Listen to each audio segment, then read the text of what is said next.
महिलांच्या मध्ये भक्ती आहे, श्रद्धा आहे.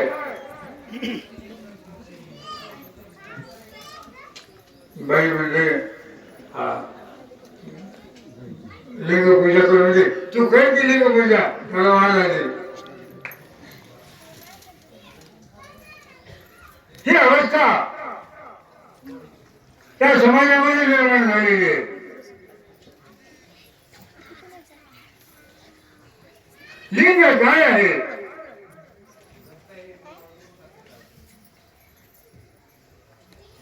डोळे आहेत का? नाक आहे का? कान आहे का? हात पाय आहेत का? नाही. नरोपमस्य तो गणपती मानतो बेटा दे त्याची समृद्धीचा. मूर्ती जन्माला येते, लिंग जन्माला येत नाही. मूर्तीला गर्भामध्ये राहावं लागतं, लिंगाला गर्भात राहावं लागत नाही. ज्याला गर्भात राहावं लागतं त्याला मातीत जावं लागतं. ठरलेलंच आहे. आईच्या पोटातून भूमीच्या पोटात जागाच नाही.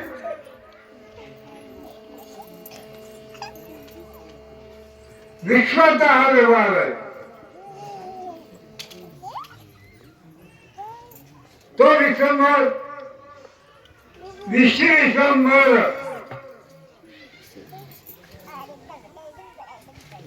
जना बोध करी शिवयोगी झाली. येऊन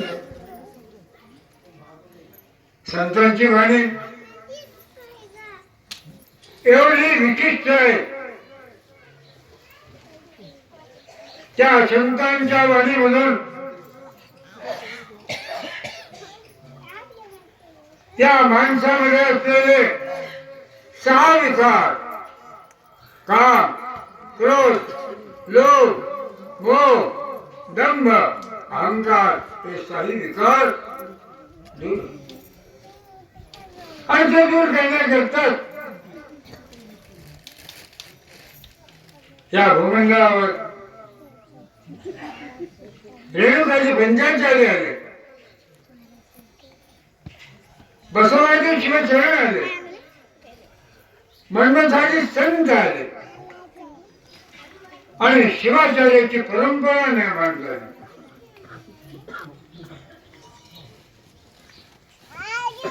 काळ मोठा विचित्र आहे.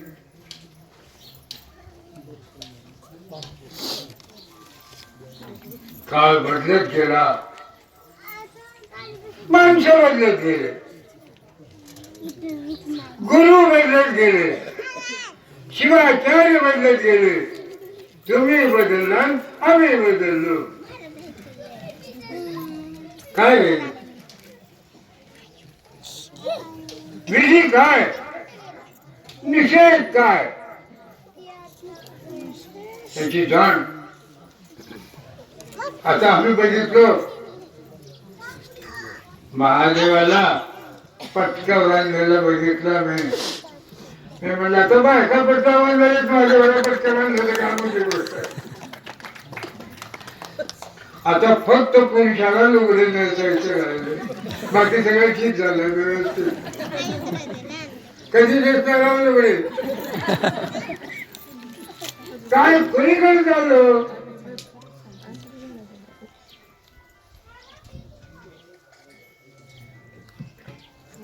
हा भारत आहे, देवभक्तांचा देश आहे.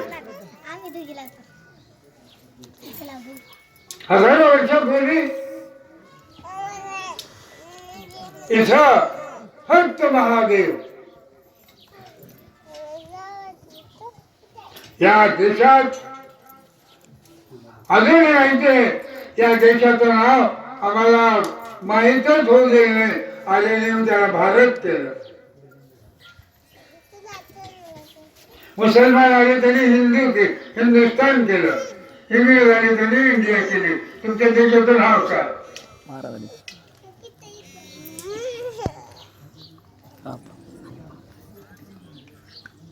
इथं मंदिरापाशी हे अवस्था बनलेली आहे. या लिंगभंग धर्मासारखा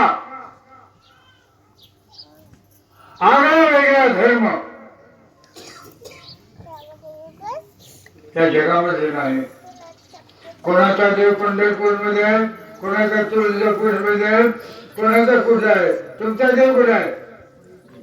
कुठे आहे तुमचा देव? आमच्याकडे आहे. कुठे बाहेर जायची गरजच नाही. चालू आहे प्रवचन. आमचा देव आमच्या जवळ आहे. त्या देवाची 3 रूप आहे. शरीराला स्थूललिंग, प्राणाला प्राणलिंग, भावाला भावलिंग. हळू हळू हळू हळू स्थूलातून सूक्ष्माकडे, सूक्ष्माकडून परिवर्तनाकडे. एवढं कोणा करताय? तुमच्या करता नाही. ज्यांच्या घरात देव नाही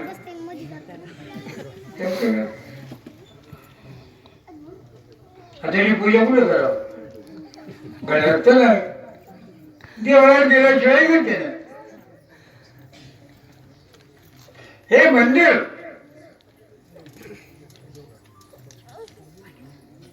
भगवंताचं मंदिर, हे विश्व आहे. हे जग सारं भगवंताचं महामंदिर आहे. त्यात परब्रह्मरूप परमात्मा देव आहे आणि देह झाली जीव भक्त आहे. त्या भक्तीच्या माध्यमातून त्या माणसाने एक विशाल संस्कृती निर्माण केली.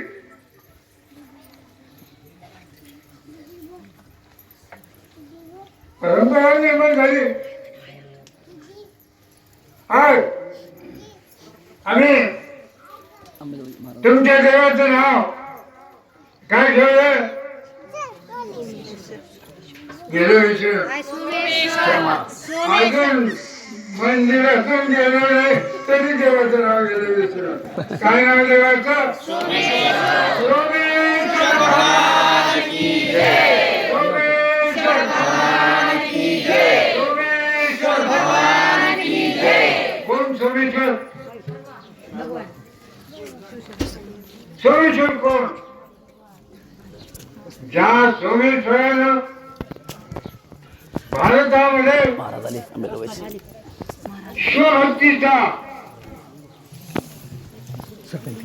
दांगोळा पिटवण्याकरता रेणुकाचार्याला जन्म दिला. फाल्गुन आचार्य महाराज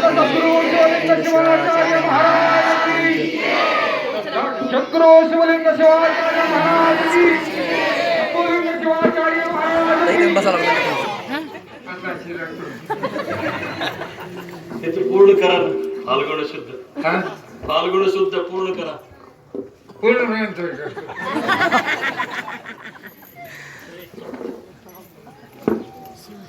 एवढं भाग्य आहे बघा. ते गेलं पडून. जय मंगलम जय नमः पार्वती हर शिव हर हर महादेव. श्रीमद जगद्गुरु पंचाचार्य महाराज की. श्रीमद जगद्गुरु रेणु शिवाचार्य महाराज की. सोमेश्वर भगवान की. राष्ट्रसंत शिवलिंग शिवाचार्य महाराज की.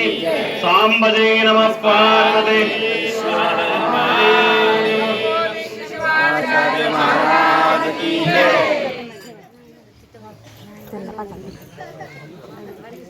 त्रैलोक्य संपदालेख्य समुल्लेखन वित्तये सच्चिदानंद रूपाय शिवाय परब्रह्मणे नमः. ब्रह्मेति व्यपदेशस्याम् विषयं यं प्रचक्षते वेदान्तेन जगन्मूलं तं नमामि परं शिवम् ॐ पूर्णमदः पूर्णमिदं पूर्णात् पूर्णमुदच्यते पूर्णशः पूर्णमादाय पूर्णमेवावशिष्यते ॐ शान्तिः शान्तिः शान्तिः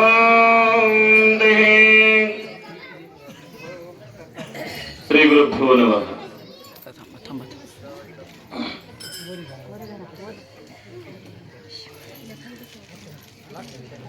आमच्यावर सुरू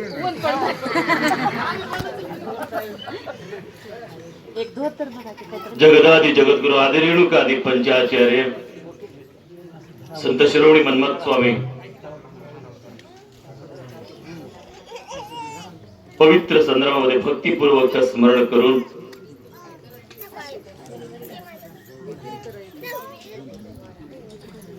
अलीकडून समोरून आहे ना ते. सुकुनी या ग्रामामध्ये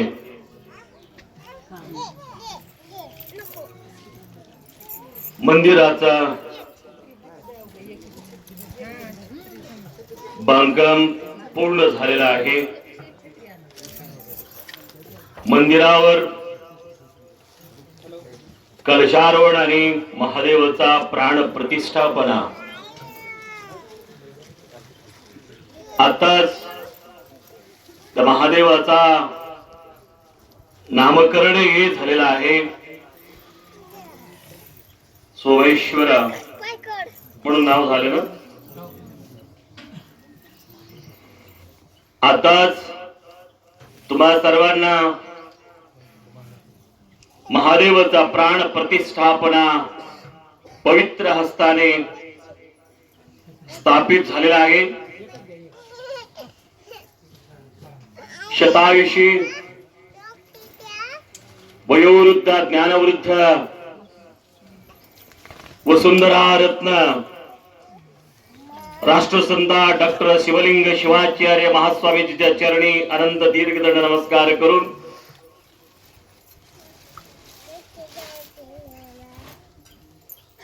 उपस्थित या पंचकृषीतले सर्व सद्भक्त मंडळी,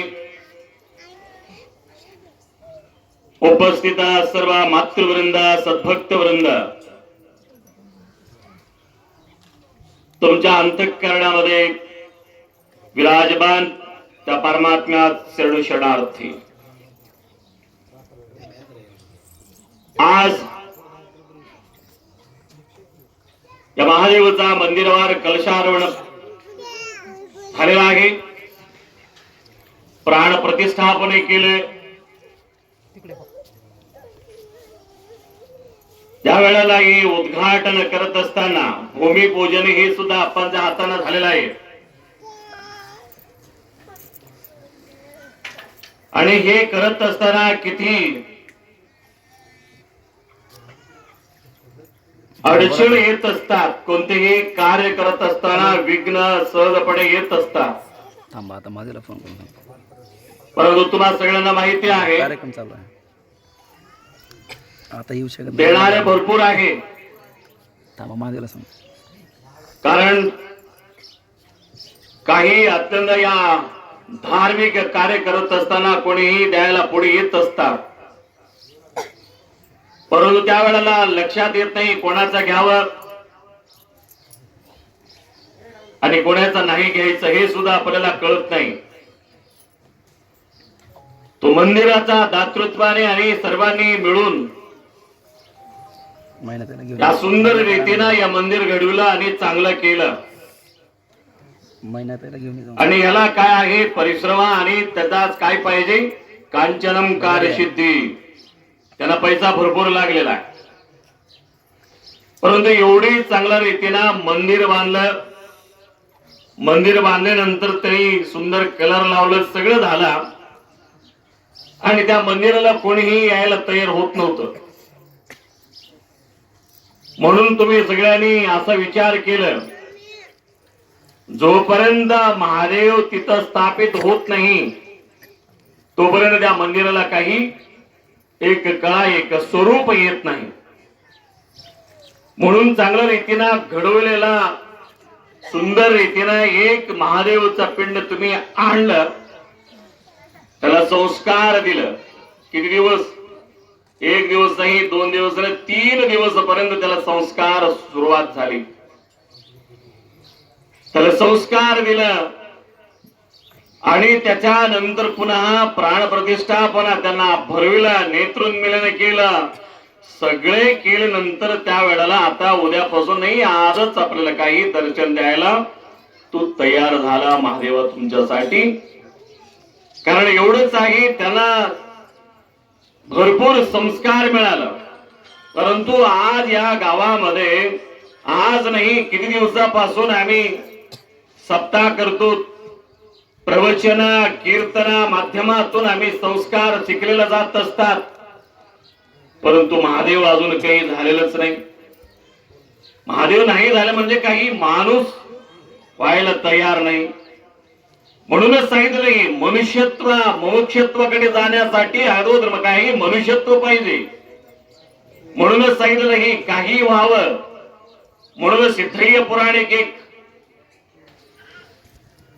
वचनामध्ये सांगितलं नाही, काही व्हावा अगोदर मानव व्हावा. शुद्ध वैश्यने असो, ब्राह्मणने असो, क्षत्रिय असो, राष्ट्रभक्त असो, राजकारणी असो, ब्रह्मचारी असो, संन्यासी असो, कोणीही असो, अगोदर तू मानव व्हाव. म्हणूनच सांगितलं आहे, त्याने काही जर असले तर हे सुद्धा अगोदर मानव, मानवी ते गुण ज्याच्याकडे आहे तो मानव आहे, तो गुणच नाही. म्हणूनच सांगितलं हे सर्व गुण येण्यासाठी काय करावं लागतं म्हणजे हे सर्व धार्मिक पारमार्थिक चिंतन आम्ही करावं लागत असतात. म्हणून एवढे आपण ज्या वेळेला तारे घेत असताना कितीतरी त्रास झालं. कारण हे काही आपल्याला उत्तम रीतीनं कार्य करायचं असले तर काहीतरी तुला अगोदर सांगितलं तुम्हाला.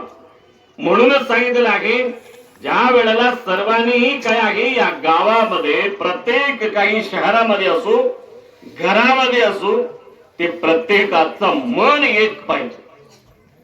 जोपर्यंत घरातले काही बाहेरचा आणि समाजाचा गावातील कोणाही असू द्या, परंतु सगळ्यांचं मन जोपर्यंत एक होत नाही तोपर्यंत कोणतेही चांगलं कार्य होत नाही. म्हणूनच आपल्याला काय आहे घरातले घरात भांडणं. आजकाल घरामध्ये काही सासू सुनाचा सासरेचा काही काही भांडणं आम्ही उत्पन्न झालेलं आम्ही बघत असतो. कारण आपल्याला बघण्याचा दृष्टिकोन आपल्याला वेगळ्या वेगळ्या रीतीने आहे. सर्व समान दृष्टीने जर पाहिला, सुनाला तसंच बघितला, मुलानेही जर तसंच बघितलं, परंतु तिथं काही भेदभाव वाटतच नाही. परंतु सुनानी ज्या वेळेला आईला जसं बघत होते, वडिलांना जसं बघत होता, आणि इथं आल्यानंतर ज्या वेळेला सासरवाशी आल्यानंतर त्या सासू सासऱ्यांना सुद्धा तसं जर बघितलं, भावना जर तो ठेवला असता आणि तिथं सुद्धा काही भेदभाव उत्पन्न होत नाही. म्हणूनच ज्या वेळेला एक उदाहरण सांगतो. घरामध्ये पाहुणे आल्यानंतर त्या वेळेला जेवायला वाढत होते सुनाने ज्या वेळेला जेवायला वाढता वाढता काय आहे फक्त पाण्याचा तांब्याला पाय लागलं, पाणी सांडलं, त्यावेळेला सासूबाईने तुझा डोक्यावर गेलं, तुला काही अक्कल नाही, कसं तरी काही कसं वागायली, तुला काही कळतच नाही म्हणून शिवाय द्यायला सुरुवात केली सासूबाई. मग त्यावेळेला काय आहे आणखीन काही एक अर्धा तास बी लागला नाही, 5-10 मिनिटांमध्ये, आणि तिथं मुली आतमध्ये होते. त्यांनी ज्या वेळेला वाढायला बाहेर आलंय आणि बाहेर आल्यानंतर तो पाहुण्याला वाढू लागला. मुलीने वाढत असताना त्यांच्या पायाखाली तुपाची मोठी तांबे ठेवली होती आणि ती पायाला लागले आणि तूप सांडलं. मग त्यावेळेला सासूबाईने म्हणाले, आमच्या घरातला माणसाला काही बुद्धीच नाही, पायात कुठे बी ठेवतात म्हणून शिवाय द्यायला सुरुवात केली. त्याचा अर्थ असा आहे, म्हणून मुलीला अशी रीतीने काही वागायचं आणि सुनाला अशी रीतीने वागत असतात. परंतु हे भेदभाव आपल्याला काय आहे म्हणजे घरामध्ये मनाचा विचार वेगळ्या रीतीने उत्पन्न होत असतात। म्हणूनच आपण काय व्हायला पाहिजे, जोपर्यंत आपल्या गावातील सर्वांचे विचार एक असलं पाहिजे, मग एक असल्यानंतर सर्वही सुद्धा अत्यंत चांगल्या रीतीने काम आणि कार्य होऊ शकतात। म्हणूनच आपल्याला काय आहे, म्हणून तुम्ही सगळ्यांनी एवढे चांगल्या रीतीनं मंदिर होण्याचं कारण, एवढे चांगल्या रीतीनं मंडप घालून आणि एवढे चांगल्या रीतीनं अन्नदान करून आणि करायचा कारण कसं आहे म्हणजे तुम्ही सगळ्यांनी त्याला दान केलेलं आहे।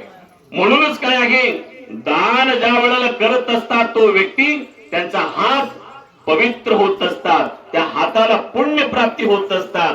म्हणूनच सांगितलेलं आहे हस्तस्या भूषणम दान, म्हणूनच सांगितलेलं आहे त्या हाताला पुण्य प्राप्त होण्यासाठी काय करावं लागतं म्हणजे दान करावं लागतात। म्हणून काही या कंठाला भूषण जर यायला पाहिजे असेल, कंठाला भूषण यायला पाहिजे असेल काय करावं लागतं म्हणजे मंत्र पठण करावं लागतात। श्रोत्रस्य भूषणम कंठाने, या मंत्रानं चांगल्या रीतीनं बोललं आणि त्या कंठाला भूषण येत असतात। म्हणूनच सांगितलेलं आहे हाताला, कंठाला आणि हे काही कोणी कोणी असे काय करत असतात, वस्त्र आणि काही चांगल्या रीतीनं वज्र वैडूर्य आणि सर्व दागिने घातल्यानंतर याला किंमत येतात असं नाही।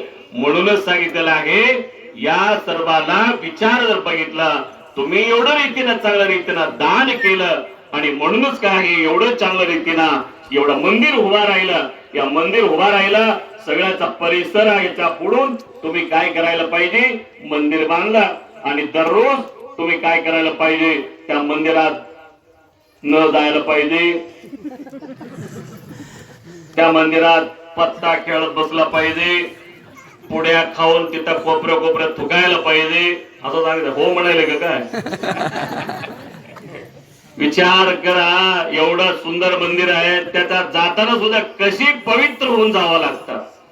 असे मनशुद्ध, अंतःकरण शुद्ध, त्याच्यात तुम्ही स्थापित केले नंदीनं स्थापित केलं, कासव स्थापित केलं आणि पुन्हा पार्वती आहे का, महादेवाचं पिंड, हे सगळं स्थापित झालं तिथं। या सर्वांचे जवळ जायचं जर असेल तो आम्ही कसा असायला पाहिजे, पवित्र म्हणा ना। आणि त्या इथं गेल्यानंतर काही असे अघटित घटना तिथं कधीही असे खेळत बसलं नाही पाहिजे।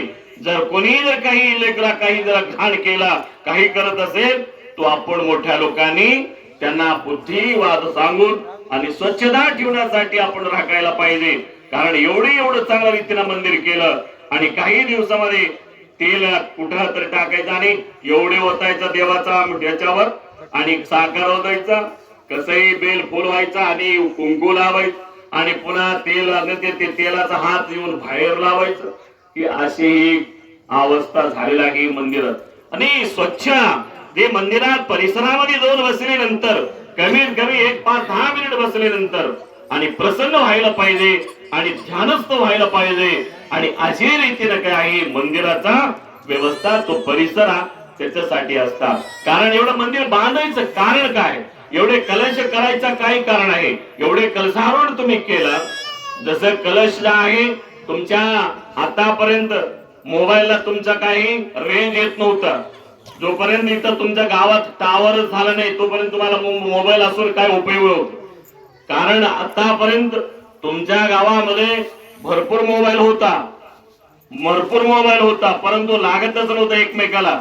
आता काही महादेवाचा डोक्यावर एवढी चांगल्या रीतीने कळस झाला, त्या कळसाच्या माध्यमातून त्यांच्या शक्ती, त्यांचा प्रहार झालेला पूर्णपणे तुमच्यापर्यंत ते येणार आहे। तोच टावरचा प्रतिजा तुमच्यापर्यंत येत असतात, तो तुमच्या जवळ अंतःकरणामध्ये स्थापित करून आणि त्या महादेवाचा, त्या सोमेश्वर भगवानाचा जवळ जाऊन आणि काही ना काही आपल्याला दररोज सेवा करायचं भाव तुम्ही जर ठेवला आणि तुमचा सर्वांनाही सुद्धा कल्याण होत असतात, पवित्र होत असतात। त्याच्यासाठी सगळे सुकणीच्या सुरभ परिसरातला सगळं गाव सोडून गेलेलं आहे।